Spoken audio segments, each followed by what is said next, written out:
get into the jokes that I wrote for this show. I moved to the United States last year. I arrived 1st of January, 2023. And I haven't spent 1 year. Shut up. JJC. You can smell your mouth odor from that place.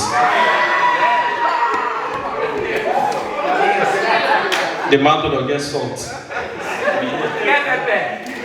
Ladies and gentlemen, I moved here. I arrived 1st of January. And one of the things that I realized is that our parents lied to us.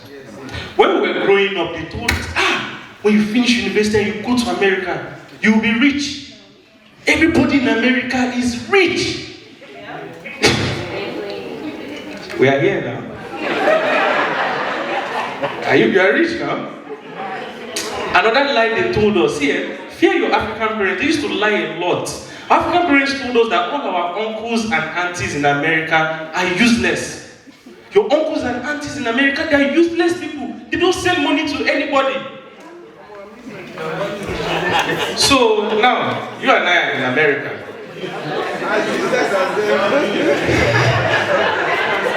How many people ask you for money in Africa and you send to them? See, whether you like it or not, man, you and I are useless uncles and aunties in America. No? Somewhere in Africa right now, one parent is telling the other children that your uncle Onyi in America or your auntie Bola in America is very, very useless. Because they're not sending money. That was the first lie they told us. The second lie they told us is that in America, when you have money, everything is affordable. Oh. Have you ever wondered why almost every apartment has gyms? It's because every money that you make, you are spending it on rent. So you are not feeding well. You are losing weight. So to complement it, they now put gym there. So you'll be working out to deceive yourself. Someone saw me and said, Tosin, you started gymming? You are watching your weight? I said, no, I'm paying rent. There's a difference. It's always advisable that when you just move to America, and I'm sure many people can agree with me here. How many people lived with someone for at least 3 months when you just moved here? Can you raise up your hand? Don't be shy. Good. We all lived with someone when we first arrived. You have to squat. That's what it's called. You squat. I squatted for 3 months as well. Ladies and gentlemen, there are rules to squatting. You can't just go and squat and just sit down in somebody's house and just be behaving anyhow. There are rules to squatting. First things first. You must not sleep before the owner of the house. Who goes you? Who born you? You cannot sleep before the owner of the house. You cannot even keep sleeping when the owner of the house is awake. Why are you sleeping? This is what will happen. You are sleeping, the person will now stand up. And you know when you first come, you will not even have, you don't have a job, right?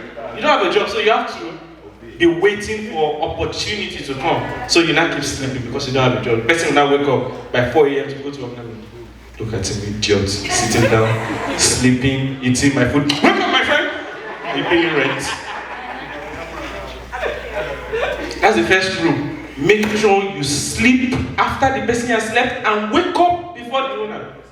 The second thing, anytime you have small money, buy something inside the house. And when you are buying something, make sure you buy something that will not finish on time. For example, bag of rice. Don't buy bag of rice. Buy Walmart water. It's 40 in a case and it's $5. Buy 4. 4 times 40 is what? 160. Who said 20?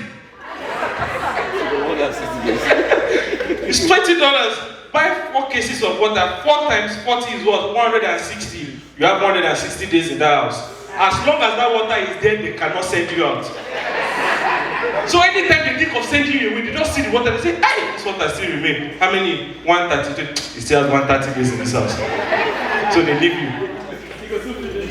The third rule to squatting: always laugh at the jokes.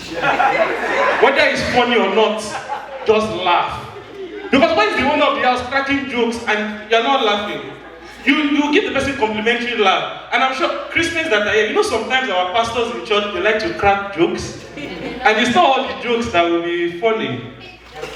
The audience will not laugh, but then the pastors that are sitting in front and the church workers, they will laugh. Pastor will not try to explain the joke so that people will not laugh. You guys will not give complimentary laughter. Now, if you are spotting someone in your house right now, this is how you will know that giving you fake laughter. The first type of laugh will start and end abruptly. So you crack a joke, the person will go, that's fake laughter. That's number one. The second type of laughter is the one they will laugh, they will now drag that laughter to not end there. So you crack the joke, the person will go,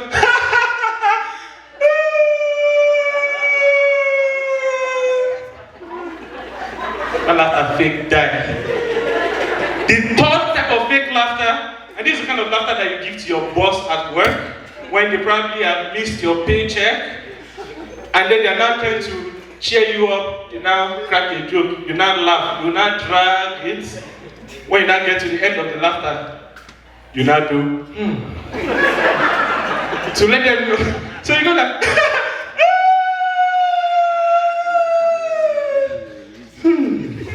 So as I was saying, sir, those are the rules to it, to squatting. Another misconception, I won't call this one a lie. Another misconception that we had before many of us moved here is that things are cheap, like education. God punish devil. We thought education is like free and cheap. I'm going somewhere with this one. Ladies and gentlemen, many of you don't know this about me, but I went to Harvard University. Hey! Hold up! What? I went to Harvard University. You've seen my LinkedIn. Jide, Afa. I went to Harvard University. Oh shit! Nas. I went to Harvard University to make inquiries. Yeah, I went there to make inquiries. And when I got there, I told them I was interested in either MSc or MBA. And then they told me it's going to cost me between $120,000 and $150,000. And I was like, hold up, nigga, hold up. I said, $150,000. They say yes. So I started thinking, ladies and gentlemen, I studied mass communication in University of Ilorin. My average tuition was 23,000 naira per session. 23,000 naira is $18. It's a 4 years course. I had extra year, so 5 years. 18 times 5. Let's now add hostel fee. Hostel was 21,000 times 5 years. Now 5,000 naira pocket money for 5 years.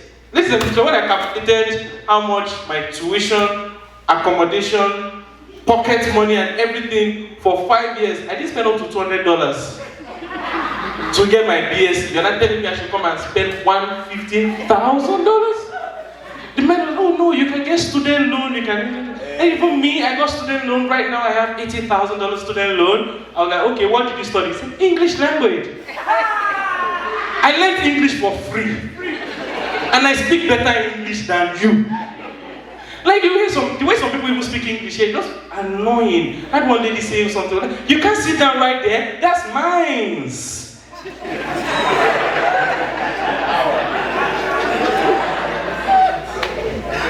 All the ones that tell you, I'm finna come to your show. Finna? From where to where? It's crazy. So education is a scam here. But back then, when I was in secondary school, I started my career pretty early. I became an event host at the age of 10 in Rema Chapel. That's when I started hosting birthday parties, started hosting wedding ceremonies. At the age of 10, I started stand-up comedy when I was 13 going to 14. That was when I started trying out jokes. In front of mirror. In front of mirror? No, in front of the audience. What do you take me for?